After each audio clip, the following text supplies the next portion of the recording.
warahmatullahi wabarakatuh. Waalaikumsalam warahmatullahi wabarakatuh. Selamat pagi anak-anak semuanya. Pagi, Pak. Apakah kalian dalam keadaan sehat? Sehat. Alhamdulillah. Baik, untuk memulai kegiatan kita pada pagi hari ini, mari kita siapkan dan berdoa. Silakan dipimpin oleh ketua. Siap, berdoa dimulai.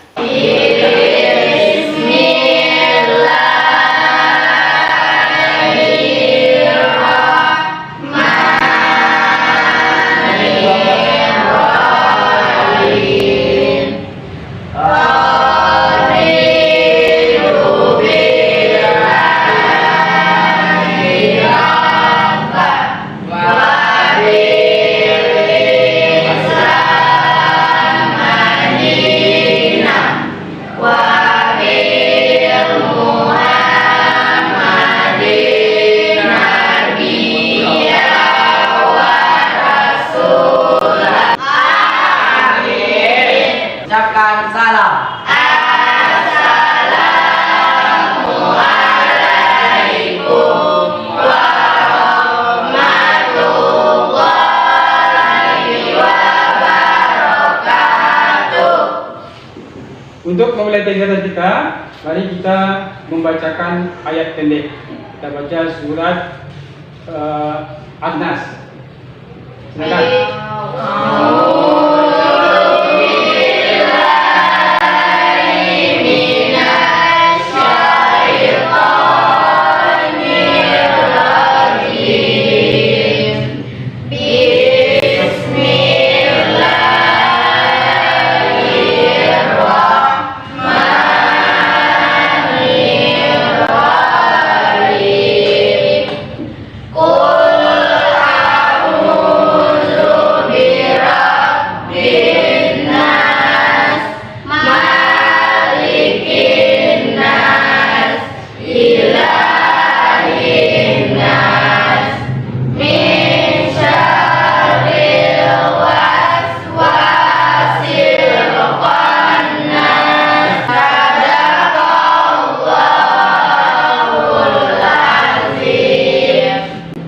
Apakah kalian sudah siap untuk belajar? Ya. Sebelumnya kita ambil dulu absen ya. Kita absen dulu siapa yang tidak hadir hari ini. Aira, ada? Hadir, Pak. Ya. Alif, Hadir. Arjuna, Hadir. Maika, Hadir. Najwa, Hadir. Ini lengkap hadir hari ini ya. Ya, Pak. Baik, anak-anak sekalian, pada pertemuan yang lalu kita sudah membahas tentang umroh, ya, tentang pelaksanaan bagaimana tata cara umroh yang benar, dari pengertian, kemudian syaratnya, kemudian rukunnya, wajibnya dan sunnah umroh. Sekarang ingin Bapak review kembali, maka kalian sudah bisa memahaminya dari pelajaran kemarin. Apa itu pengertian umroh? Pengertian umroh menurut bahasa artinya ziarah. Menurut istilah, umroh adalah berziarah ke Baitullah dengan melakukan kegiatan ibadah tertentu dengan syarat-syarat tertentu. Nah, bagus ya. Berikut kita lihat kembali. Coba sebutkan apa-apa saja termasuk rukun umroh. Rukun umroh ada 5, yaitu 1 ihram, 2 tawaf ifadah, 3 sa'i, 4 tahallul, 5 tertib. Ya, jadi itu dari pengertian umroh dan rukun umroh. Nah, pelajaran sekarang kita akan mempelajari tentang materi hikmah dari pelaksanaan ibadah haji dan umroh. Jadi kalian kemarin sudah mempelajari apa itu bagaimana tata cara pelaksanaan haji, bagaimana tata cara pelaksanaan umroh. Maka sekarang kita lihat apa hikmah dari pelajaran haji dan umroh tersebut. Ya, mudah-mudahan kita semuanya bisa memahaminya, mengambil manfaat dari apa yang akan kita pelajari pada hari ini. Baik anak-anak sekalian, pada pelajaran ini kita masih dalam KD 37 ya, yaitu tata cara pelaksanaan haji dan umroh. Namun dalam hal ini pada materi pertemuan yang ketiga ini kita akan menyampaikan tujuan pembelajaran. Ini tujuannya. Yang pertama, dengan pembelajaran ini kalian bisa menganalisis manfaat haji dan umroh secara individu, secara orang per orang. Yang kedua, menganalisis manfaat haji dan umroh bagi umat Islam secara umum. Ya, kemudian yang ketiga nanti kalian bisa menganalisis hikmah dari pelaksanaan haji dan umroh dengan benar. Kemudian juga nanti kalian mengetahui apa-apa saja larangan-larangan yang harus dihindarkan dalam pelaksanaan haji dan umroh, dan apa saja nanti denda yang akan dibayarkan kalau melanggar larangan-larangan haji dan umroh. Jadi itulah tujuan pembelajaran kita. Mudah-mudahan kalian bisa berhasil lulus dalam materi pelajaran ini. KKM kita adalah 75. Ya, mudah-mudahan kalian di atas KKM semuanya. Amin. Ya. Baik, teman-teman sekalian. Mari kita masuk pada pelajaran inti kita hari ini. Kita lihat, kalian disuruh mengamati ya, kembali mengamati. Jadi dalam pelaksanaan haji dan umroh ini banyak terjadi kesalahan-kesalahan yang dilakukan oleh jamaah haji dan umroh. Jadi dengan kesalahan ini tentu akan mengurangi nilai daripada ibadah hajinya, amalan daripada ibadah hajinya. Ya, yang pertama kesalahan yang kita lihat adalah dalam melaksanakan ihram. Ya, ihram. Jadi dalam berihram itu ada yang berihram yang tidak melakukan ihram saat melewati mikot. Ya, jadi kalau mikot sudah dilewati maka sudah tidak berlaku lagi ihramnya atau niat hajinya. Yang kedua tentang ihram, ada jemaah haji yang perempuan, khususnya perempuan yang haid atau nifas yang tidak melakukan ihram. Pada ihram ini tetap bisa dilakukan kapan saja meskipun dalam keadaan haid. Ya, kemudian kita lihat amati gambar ini ya. Tawaf. Dalam tawaf juga banyak kesalahan-kesalahan yang terjadi yang dilakukan oleh jamaah haji dan umroh, yaitu mereka melakukan tawaf di wilayah Hijr Ismail. Jadi dalam batas Ka'bah ini nanti ada pagar kecil. Itu namanya Hijr Ismail. Ada yang melakukannya di dalam itu. Maka itu tidak sempurna tawafnya. Yang benarnya adalah melakukan di luar area Ka'bah, di luar pagar itu. Berarti di sini. Jadi kalau ada yang di dalam itu salah melakukan tawaf. Yang ketiga, wukuf. Ada jemaah haji yang melakukan wukuf. Ini nomor wukuf. Ini wukuf di Arafah. Ada orang yang melakukan wukuf, tetapi mereka hadirnya tidak di area padang Arafah itu. Mereka di luar, di pinggiran padang Arafah. Berarti ini juga kesalahan-kesalahan dalam melaksanakan ibadah haji maupun umroh. Kemudian juga sa'i. Ya, sa'i ini sa'i. Ada kesalahan sa'inya, yaitu mereka melakukan lari kecil antara Safa dan Marwah. Nah, sebenarnya bukit Safa dan Marwah itu batas kita sa'i di pinggirnya saja. Tapi ada orang yang sampai ke puncak bukit itu. Itu kesalahan-kesalahan dalam melaksanakan ibadah haji dan umroh. Baik anak-anak sekalian, ini kalian sudah mengetahui pokok masalah dari setiap kegiatan ibadah haji dan umroh ini. Ada kesalahan dalam berihram, ada kesalahan dalam melaksanakan tawaf, ada kesalahan dalam melaksanakan wukuf, ada kesalahan dalam melaksanakan sa'i. Baik anak-anak sekalian, sekarang Bapak ingin tahu, apakah pernah selain ini kalian mengetahui kesalahan-kesalahan lain? Ada tak? Ada yang tahu? Tidak ada? Nah, nanti dalam pembahasan nanti akan kita ketahui lebih jelas lagi, kita gali lebih dalam lagi apa-apa saja kesalahan-kesalahan yang dilakukan oleh ibadah haji dan umroh. Baik anak sekalian, sekarang mari kita membaca. Silakan dibagi bukunya. Kalian adalah membaca ya tentang materi kita hari ini, yaitu tentang manfaat haji dan umroh, hikmah haji dan umroh, larangan-larangan dalam melaksanakan haji dan umroh. Kemudian denda-denda yang dikenakan dalam bila melanggar larangan-larangan haji dan umroh tersebut. Silakan anak sekalian baca buku referensinya, amati, ya. Kemudian kalian mengumpulkan informasi dari bacaan tersebut. Silakan.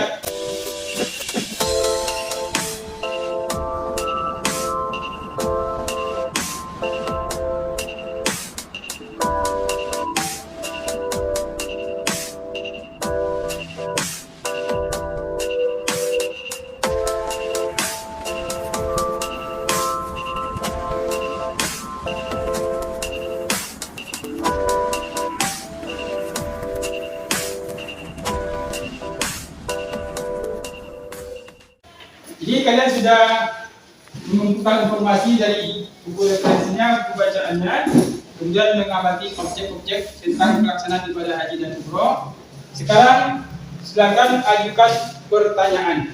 Apa saja larangan dalam melakukan haji dan umroh, Pak? Baik, jadi pertanyaan Hafiz ya, Hafizur Rahman. Apa larangan-larangan yang dilakukan oleh larangan-larangan yang harus dihindarkan dalam pelaksanaan ibadah haji dan umroh? Yang pertama ada 3 ya. Yang pertama bagi laki-laki. Bagi laki-laki larangan yang harus dihindarkan dalam pelaksanaan haji dan umroh adalah memakai pakaian berjahit. Dia tidak boleh memakai pakaian berjahit. Ya. Kemudian menutup kepala. Tidak boleh pakai menutup kepala bagi yang laki-laki. Kemudian bagi yang perempuan dilarang atau tidak boleh menutup muka dan telapak tangan. Di wajah atau muka dan telapak tangan tidak boleh ditutup. Itu larangan bagi laki-laki tadi ya, kemudian bagi perempuan. Kemudian ada larangan baik bagi laki-laki maupun perempuan. Apa saja larangan haji dan umroh bagi laki-laki dan perempuan? Pertama, tidak boleh pakai parfum atau wangi-wangian. Tidak boleh memakai wangi-wangian. Jadi dalam umroh dan haji tidak boleh pakai parfum. Yang kedua, tidak boleh menghilangkan atau mencabut bulu di badan. Bulu ketiak, bulu apa saja tidak boleh dicabut. Ya, itu larangan. Yang ketiga, tidak boleh memotong kuku. Jadi dalam melaksanakan haji dan umroh tidak diperkenankan memotong kuku. Kemudian tidak boleh menikah. Jadi dalam pelaksanaan haji dan umroh itu tidak boleh menikah atau menikahkan orang. Kecuali kalau sudah selesai nanti haji dan umrohnya waktu di Mekah itu boleh menikah. Tapi dalam pelaksanaan itu tidak boleh ya. Kemudian melakukan hubungan suami istri juga tidak boleh. Kemudian berburu binatang-binatang yang liar yang dagingnya halal dimakan, tidak boleh. Jadi kalau seandainya larangan ini dikerjakan, maka akan dikenakan dam atau denda. Ya, bisa dipahami? Ada lagi pertanyaan? Silakan. Apa saja denda atau dam dalam pelaksanaan haji dan umroh, Pak? Jadi pertanyaan yang bagus ya. Jadi setiap terjadi kita melakukan larangan haji atau umroh, maka akan dikenakan denda atau dam. Ya. Jadi dendanya bagi yang memakai pakaian berjahit yang laki-laki atau yang menutup kepala atau perempuan menutup muka atau menutup telapak tangan, maka dendanya adalah menyembelih 1 ekor kambing. Memotong menyembelih 1 ekor kambing. Kalau tidak sanggup, maka dia berpuasa 3 hari berturut-turut. Ya, 3 hari berturut-turut. Kalau tidak sanggup, memberi makan 6 orang miskin. Itu dendanya. Kemudian denda bagi yang misalnya melakukan pakai wangi-wangian, menghilangkan rambut, mencabut bulu rambut misalnya, atau memotong kuku, itu dendanya adalah sama, memotong 1 ekor kambing. Ya. Yang lebih tinggi dendanya adalah melakukan hubungan suami istri, kemudian berburu binatang. Itu dendanya adalah memotong 1 ekor unta. Tidak kambing lagi, 1 ekor unta. Atau sama dengan 1 ekor sapi. Itu dendanya. Jadi itulah denda-denda yang dikenakan kepada jamaah haji dan umroh yang melakukan larangan-larangan umroh dan haji tersebut. Bisa dipahami? Baik, teman-teman sekalian. Berikut untuk lebih jelasnya permasalahan yang akan kita bahas pada hari ini, yaitu nanti kalian akan diminta untuk menganalisis tentang manfaat haji dan umroh. Yang pertama, bagi individu. Yang kedua, manfaat haji secara umum. Yang ketiga, hikmah dari pelaksanaan ibadah haji. Jadi untuk itu silakan kalian bertukar informasi, silakan kalian mengenali informasinya, kemudian kita saling bertanya dengan melakukan diskusi.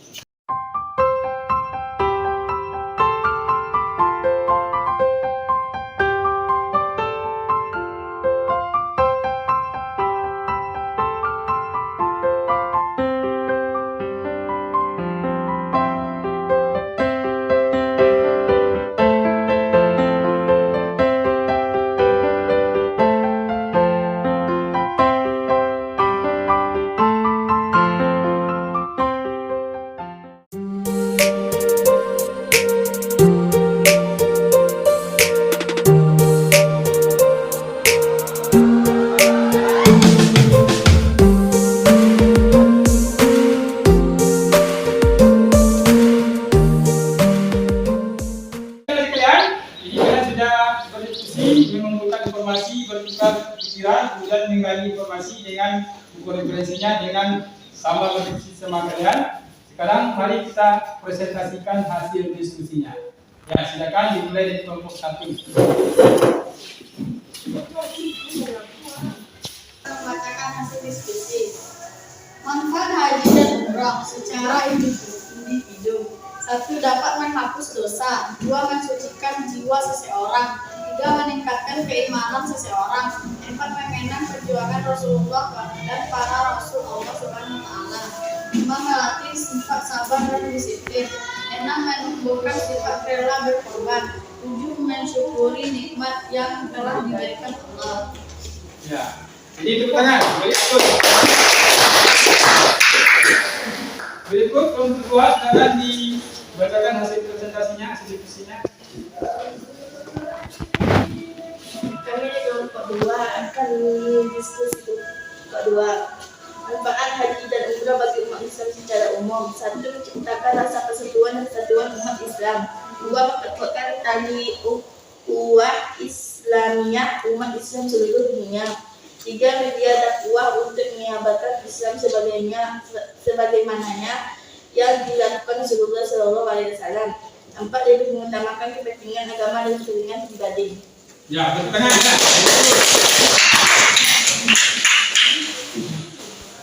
Mari dipresentasikan hasil diskusinya. Kami dari kelompok 3 akan membacakan hasil diskusi. Hikmah pelaksanaan ibadah haji dan umrah. 1. Meningkatkan nilai ketaguhan dan keyakinan terhadap keberadaan dan keagungan Allah SWT. 2. Memperkuat ketahanan fisik, jasmani, dan ketahanan mental rohani serta meningkatkan pengendalian keseimbangan keduanya. 3. Meningkatkan semangat berkorban. 4. Tergalinya nilai kebersamaan dan kesamaan derajat sesama manusia secara sosial. 5. Membangkitkan nilai tanggung jawab. 6. Meningkatkan kemampuan psikologis terhadap setiap penderitaan yang dialami oleh siapapun secara pribadi maupun kelompok. 7. Menghilangkan dosa kecil. 8. Mazhab Hanafi berpendapat bahwa ibadah haji tidak hanya menghilangkan dosa-dosa kecil, tetapi juga dosa-dosa besar. 9. Membersihkan jiwa dari berbagai maksiat sehingga jiwa menjadi bersih dan ikhlas. 10. Menunjukkan rasa syukur yang sedalam-dalamnya atas segala karunia Allah SWT. Itulah hasil dari diskusi kelompok ini. Ya, beri aplaus. Yang pertama secara individu yaitu dapat menghapus dosa, kemudian mensucikan jiwa, kemudian dapat meningkatkan keimanan, kemudian mengenang perjuangan Rasulullah dan para nabi-nabi Allah, melatih sifat sabar dan disiplin, kemudian menumbuhkan sifat rela berkorban, kemudian mensyukuri nikmat Allah. Berikutnya, tadi juga kita sudah sampaikan manfaat haji umrah bagi umat Islam pada umumnya. Yang pertama, menciptakan rasa persatuan dan kesatuan antar umat Islam. Yang kedua, memperkuat tadi ukhuwah Islamiyah umat Islam seluruh dunia. Yang ketiga, media dakwah untuk menyebarkan Islam sebagaimana yang dilakukan oleh baginda Rasulullah. Dan yang keempat, lebih mengutamakan kepentingan agama dari kepentingan pribadi. Kemudian juga kita sudah menyampaikan hikmah-hikmah dari pelaksanaan ibadah haji dan umroh. Di antaranya meningkatkan nilai keteguhan dan keyakinan terhadap keberadaan dan keagungan Allah. Yang kedua, memperkuat ketahanan fisik jasmani. Kemudian meningkatkan semangat dalam berkorban. Kemudian terjadinya nilai-nilai kebersamaan, kesamaan derajat sesama manusia, dan lain sebagainya. Baik anak-anak sekalian, ini kalian sudah bisa memahami semua? Baik, untuk itu terakhir mari kita buat resume dan kesimpulan dari materi pelajaran kita pada hari ini. Silakan dibuat resume.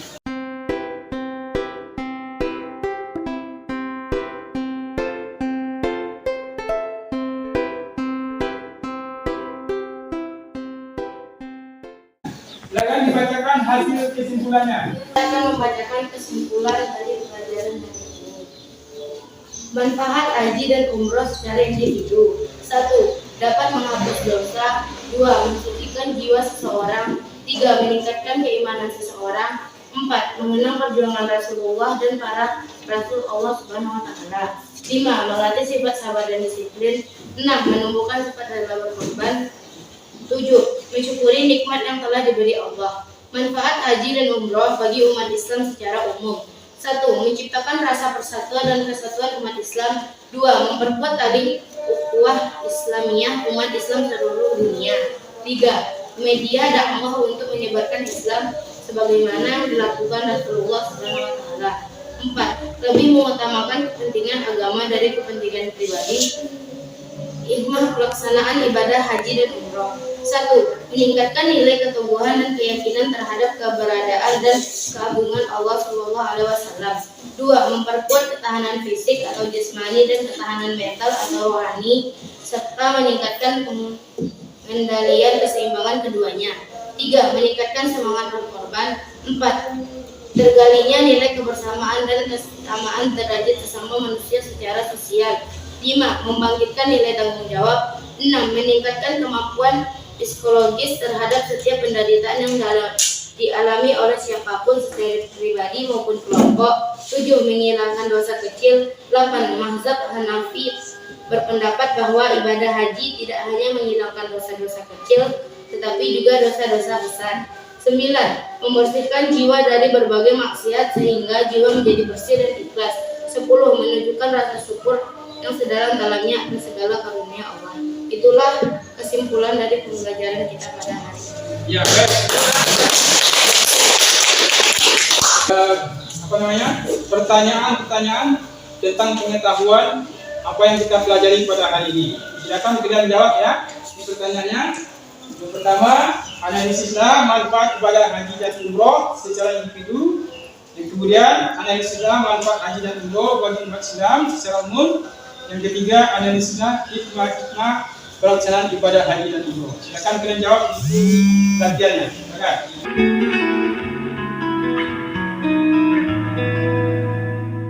Kalian sudah dapat menjawab latihannya, nanti dikumpulkan dan latihannya nanti akan dapat nilai ya. Baik, dengan berakhirnya kegiatan pertanyaan kita pada hari ini, maka berakhirlah kegiatan pembelajaran kita. Bagaimana? Apakah kalian senang? Senang. Baik. Untuk menutup kegiatan ini, mari kita ucapkan hamdalah.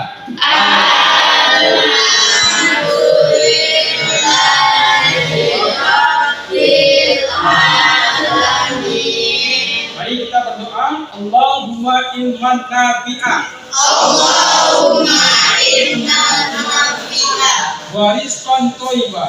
wa rizqan thayyibah Wa amalan mutaqabbala. wa amalan taqabbala. Amin. Amin. Assalamualaikum warahmatullahi wabarakatuh. Waalaikumsalam.